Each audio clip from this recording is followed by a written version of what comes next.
Hi friends, ಲವಿತಾಸ್ ಚಾನಲ್ಗೆ ತಮ್ಮೆಲ್ಲರಿಗೂ ಸ್ವಾಗತ. ಇವತ್ತು ನಾನು ನೀವು ನೋಡ್ತಾ ಇದ್ದಾಗೆ ಒಂದೊಳ್ಳೆ ಬೇಬಿ ಫುಡ್ ತಗೊಂಡ್ಬಂದಿದ್ದೀನಿ. ಏನು ಅಂತ ನೋಡೋಣ ಬನ್ನಿ. ಇದು ಬೇರೆ ಏನೂ ಅಲ್ಲ, ಕ್ಯಾರೆಟ್ ಪ್ಯೂರಿ. ಮಾಡೋದು ತುಂಬಾ ಸುಲಭ, ಅಷ್ಟೇ ಆರೋಗ್ಯಕ್ಕೂ ಸಹ ಒಳ್ಳೆಯದು. ಈ ಫುಡ್ನ ನಾವು 6 months ಪ್ಲಸ್ ಬೇಬಿಯಿಂದನೂ ಕೊಡ್ಬೋದು.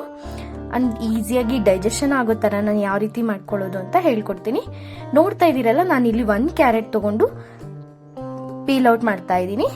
ನೋಡಿ, ಇಲ್ಲಿ ಚೆನ್ನಾಗಿ ತೊಳೆದ್ಬಿಟ್ಟು ತಗೊಳ್ಳಿ, ಯಾಕಂದ್ರೆ ನಾವು ಮಕ್ಳಿಗೆ ಕೊಡೋದು ಯಾವಾಗ್ಲೂ ಶುದ್ಧವಾಗಿರ್ಬೇಕಾಗುತ್ತೆ.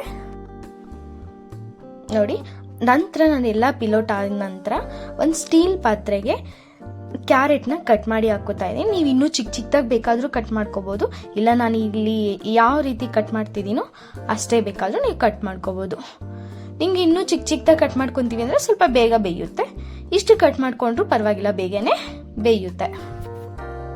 ನೆಕ್ಸ್ಟ್ ನಾವು ಇದರಲ್ಲಿ ನ್ಯೂಟ್ರಿಯೆಂಟ್ಸ್ ನೋಡೋದಾದ್ರೆ ಸೋಡಿಯಂ ಇರುತ್ತೆ, ಪೊಟ್ಯಾಷಿಯಂ ಇರುತ್ತೆ, ವಿಟಮಿನ್ ಸಿ ಇರುತ್ತೆ, ಮತ್ತೆ B6 ಇರುತ್ತೆ, ಮ್ಯಾಗ್ನೀಷಿಯಂ ಇರುತ್ತೆ, ವಾಟ್ ನಾಟ್ ತುಂಬ ಇರುತ್ತೆ. ಇವೆಲ್ಲನೂ ಮಗುವಿನ ಬೆಳವಣಿಗೆಗೆ ತುಂಬ ಯೂಸ್ ಆಗುತ್ತೆ. ಇವನ್ ನಮ್ಮ ಮಗುವಿನ ಬೆಳವಣಿಗೆ ಎಲ್ಲ ರೀತಿ ಪೌಷ್ಟಿಕಾಂಶಗಳು ಬೇಕಾಗುತ್ತೆ. ನೀವು ಡೈಲಿ ಇದನ್ನೇ ಮಾಡಿ ಇಕ್ಬಾರ್ದು ಮಗುಗೆ. ಒಂದೊಂದು ದಿನನೂ ಒಂದೊಂದು ಥರ ಟ್ರೈ ಮಾಡಬೇಕು.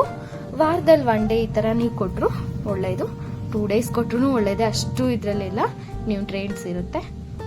ನೆಕ್ಸ್ಟು ನಾನು ಇದೆಲ್ಲ ಕಟ್ ಮಾಡಿದ್ದಾದ ನಂತರ 1-2 ಟೀ ಗ್ಲಾಸ್ ಅಷ್ಟು ನೀರು ಹಾಕ್ತಾ ಇದ್ದೀನಿ. ನೋಡ್ತಿದ್ದೀರಲ್ಲ, ಆ ಗ್ಲಾಸಲ್ಲಿ ನಾನು 2 ಟೀ ಗ್ಲಾಸ್ ಅಷ್ಟು ನೀರು ಹಾಕ್ಬಿಟ್ಟು ಬೇಯೋದಕ್ಕೆ ಇಡ್ತಾ ಇದ್ದೀನಿ. ನೀವು ಇದ್ರ ಬದಲು ನೀವು ಸ್ಟೀಮ್ ಮಾಡ್ಕೋಬಹುದು. ಸ್ಟೀಮ್ ಮಾಡಿದ್ರೆ ಇನ್ನೂ ನ್ಯೂಟ್ರಿಯೆಂಟ್ಸ್ ಅದರಲ್ಲಿ ಹಾಳಾಗೋದೇ ಇಲ್ಲ. ನಿಮ್ಮ ಸ್ಟೀಮರ್ ಇಲ್ಲ ಸ್ಟೀಮ್ ಮಾಡೋದಕ್ಕೆ ಆಗೋದಿಲ್ಲ ಅನ್ನೋ ಟೈಮಲ್ಲಿ ಈ ಥರ ನೀವು ಒಂದು ಸ್ಟೀಲ್ ಪಾತ್ರೆಯಲ್ಲಿ ನೀರು ಹಾಕ್ಬಿಟ್ಟು ಕ್ಯಾರೆಟ್ನ ಹಾಕ್ಬಿಟ್ಟು ಕುದಿಯೋದಕ್ಕೆ ಇಡ್ಬೋದು.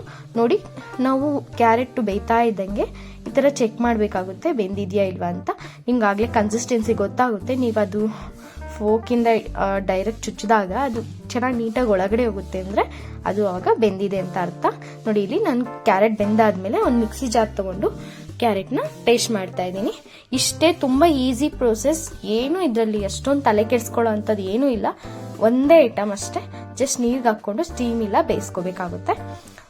ನಂತರ ಒಂದು ಬೌಲಿಗೆ ಸರ್ವ್ ಮಾಡ್ಕೊಂಡ್ಬಿಟ್ಟು ನಿಮ್ಮ ಬೇಬಿಗೆ ಆರಾಮಾಗಿ ಕೊಡ್ಬೋದು. ಎಷ್ಟು ನ್ಯೂಟ್ರಿಯೆಂಟ್ಸ್ ಇರುತ್ತೆ, ಎಷ್ಟು ಒಳ್ಳೆಯದು. ಈ ಥರ ನಾವು ತರಕಾರಿಗಳನ್ನೆಲ್ಲ ಮಕ್ಕಳಿಗೆ ಚಿಕ್ಕ ವಯಸ್ಸಿಂದನೇ ಅವ್ರಿಗೆ ಅಭ್ಯಾಸ ಮಾಡಿಸ್ಬೇಕಾಗುತ್ತೆ. ಸೊ ಇದೆಷ್ಟು ಗುಡ್ ಫುಡ್ಡು, ಹೆಲ್ದಿ ಫುಡ್ ಅಂತ ನಿಮಗೂ ಗೊತ್ತಿದೆ. ಸೊ ಈ ವಿಡಿಯೋ ನಿಮಗೆ ಇಷ್ಟ ಆಗಿದೆ ಅಂತ ಅನ್ಕೋತಾ ಇದ್ದೀನಿ. ಇಷ್ಟ ಆಗಿದ್ರೆ ಪ್ಲೀಸ್ ಲೈಕ್ ಮಾಡಿ. ಹಾಗೆ ಇದೇ ಥರ ವಿಡಿಯೋಸ್ ನಿಮ್ಗೆ ಇನ್ನೂ ಬೇಕು ಅಂದರೆ ನನ್ನ ಚಾನಲ್ನ ಸಬ್ಸ್ಕ್ರೈಬ್ ಮಾಡಿಕೊಂಡು ನೋಡ್ತಾ ಇರಿ. ನಾನು ತುಂಬ ಬೇಬಿ ವಿಡಿಯೋಸ್ನ ಅಪ್ಲೋಡ್ ಮಾಡ್ತಾ ಇರ್ತೀನಿ. So thanks for watching.